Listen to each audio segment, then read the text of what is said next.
সুপ্রভাত। আজকে আমি আপনাদেরকে নিয়ে যাব কলকাতারই একটা মন্দিরে। খুব একটা লোকে এই মন্দিরটার খোঁজ এখনও জানেন না। এই মন্দিরটা হচ্ছে বালিগঞ্জের গুরু সদয় দত্ত রোডের কাছে শচিয়া মাতার মন্দির। শচিয়া মাতা অর্থাৎ শচী মাতা, দেবরাজ ইন্দ্রের পত্নী শচী মাতার মন্দির। তো আজকে আমরা সেখানেই যাব। তো চলুন তাড়াতাড়ি বেরিয়ে পড়ি। তো আমি সকাল সকাল এসে পৌঁছে গেছি গুরু সদয় দত্ত রোডে। এর আগের নাম ছিল বালিগঞ্জ স্টোর রোড, এখন নাম হয়েছে গুরু সদয় দত্ত রোড। গুরু সদয় দত্ত ছিলেন একজন বাঙালি পেট্রিয়ট আর ছিলেন আইসিএস অফিসার। তো গুরু সদয় দত্তের নামেই এই রোডের নাম হয়েছিল গুরু সদয় দত্ত রোড। তো এখান থেকে এগিয়ে যেতে হবে, এগিয়ে গিয়ে বাঁ দিকেই হচ্ছে শচিয়া মাতা দেবী মন্দির। আমার পিছনে এই যে মোড়টা রয়েছে এটা বালিগঞ্জ গুরু সদয় সার্কুলার মোড়। তো এই মোড় থেকে এগিয়ে যেতে হবে 200 মিটার থেকে 300 মিটার মতো, এবং সেখান থেকে এগিয়ে গিয়ে বাঁ দিকে গেলেই হচ্ছে শচিয়া মাতা দেবী মন্দির।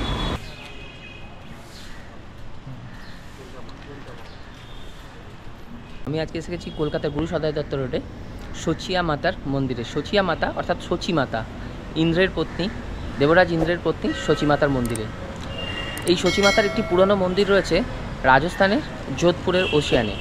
সেটা তৈরি হয়েছিল সম্ভবত 8ম শতাব্দীতে, 786 খ্রিস্টাব্দে তৈরি করেছিলেন ভাতসা রাজা। তো সেই মন্দিরেরই, সেই শচী মাতা মায়েরই এটি আরেকটি মন্দির কলকাতায়। মন্দিরটি আগাগোড়া মার্বেল পাথর দিয়ে তৈরি। বাইরের পরিসরের দেওয়ালে রয়েছে শ্বেত পাথরের তৈরি বিভিন্ন কারুকার্য।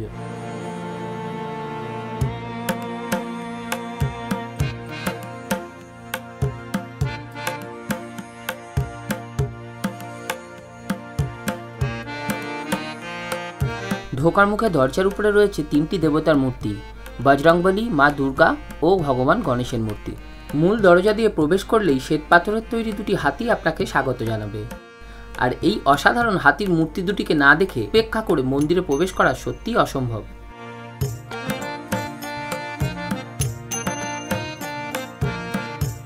এবার মূল মন্দিরে প্রবেশ করে শ্বেত পাথরের তৈরি মূল মন্দিরের মেঝের ওপর অলঙ্করণ আপনাকে অবশ্যই মুগ্ধ করবে।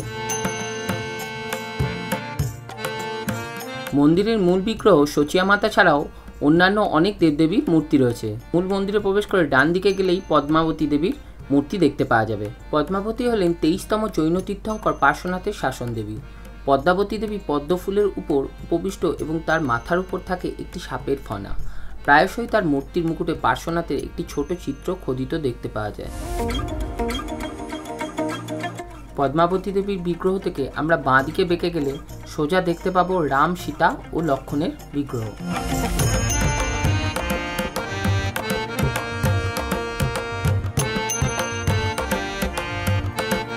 তার ডান পাশে রয়েছেন লক্ষ্মী ও নারায়ণের বিগ্রহ, আর তার ঠিক বাম পাশে রয়েছে সূর্যদেবের বিগ্রহ।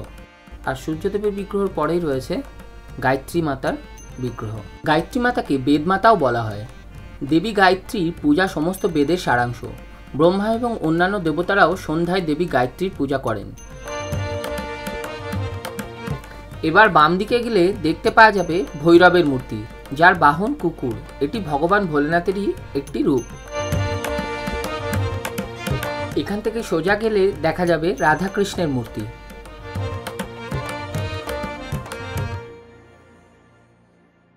আর রাধাকৃষ্ণের মূর্তির ঠিক বাম পাশে রয়েছে দেবাদিদেব মহাদেব ও মাতা পার্বতীর মূর্তি। আর রাধাকৃষ্ণ মূর্তির ডান পাশে রয়েছে ভগবান গণেশের মূর্তি। ভগবান গণেশের মূর্তির সামনে রয়েছে বজরংবলীর মূর্তি। মূল গর্ভগৃহের সামনে রয়েছে একটি গম্বুজ, এবং তার মধ্যে থাকা ঝাড়বাতিটির আলো মন্দিরের শোভাকে আরও অনেক অংশে বাড়িয়ে তুলেছে। গর্ভগৃহের সামনে 8টি স্তম্ভের উপরে রয়েছে নবদুর্গার 8টি মূর্তি, এবং নবম মূর্তিটি মূল গর্ভগৃহে। মায়ের এই 9টি মূর্তির নাম হলো যথা 1 শৈলপুত্রী, 2 ব্রহ্মচারিণী, 3 চন্দ্রঘণ্টা, 4 দেবী কুষ্মাণ্ডা, 5 স্কন্দমাতা, 6 কাত্যায়নী, 7 কালরাত্রি, 8 মহাগৌরী ও 9 সিদ্ধিদাত্রী। মূল গর্ভগৃহে রয়েছে শচিয়া মাতার মূর্তি। হিন্দু পুরাণ মতে দেবতাদের রাজা ইন্দ্র আর দেবরাজ ইন্দ্রের স্ত্রী শচী মাতা। পুরাণে শচী মাতার প্রসঙ্গ এলেও তাকে আলাদা করে দেবীত্বে উন্নীত করা হয়নি। রাজস্থানের ওসিয়াতে রয়েছে মাতার একটি মন্দির। প্রচলিত রয়েছে একাধিক কাহিনীও। এই অঞ্চলের অধিবাসী অসওয়ালরা এই দেবীকে নিজের কুলদেবীর মর্যাদা দিয়ে থাকেন। মনে করা হয় সচিয়া মাতা আসলে দেবী চামুণ্ডারই একটা রূপ।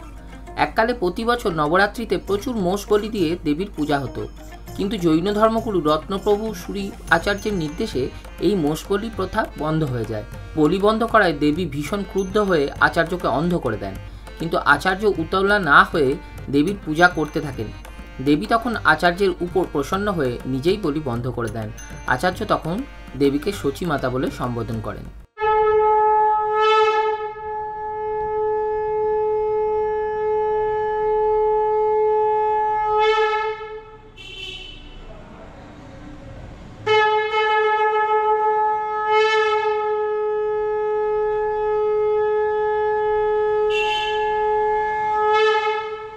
প্রত্যেক দিন সকাল 9:10 শুরু হয় মায়ের আরতি। মায়ের মূল মন্দিরের পাশে রয়েছে দেবাদিদেব মহাদেবের একটি ছোট্ট মন্দির।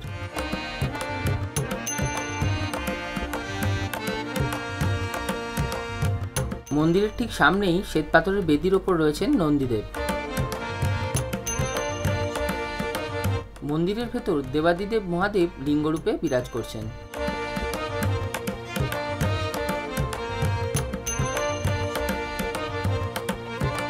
মহাদেবের পিছনে রয়েছেন ভগবান গণেশ, ভগবান কার্তিক ও মাতা গৌরীর মূর্তি। মন্দিরের পাশে রয়েছে দেবাদিদেব মহাদেবের পছন্দের শ্বেত আকন্দ গাছ। সচী মাতার মন্দির। তো এখানে হিন্দু ধর্ম, জৈন ধর্ম উভয় ধর্মের লোকেরাই বা উভয় ধর্মের মানুষেরাই আসেন প্রার্থনা করতে। তো আপনারা এখানে চলে আসতে পারেন। সচিয়া মাতা মন্দির, বালিগঞ্জ, গুরু সদয় দত্ত রোডের কাছে। তো আজকের মতো বিদায় নিচ্ছি। দেখা হবে নতুন পর্বে, নতুন জায়গায়। ততক্ষণ পর্যন্ত সবাই ভালো থাকবেন, সুস্থ থাকবেন। টাটা।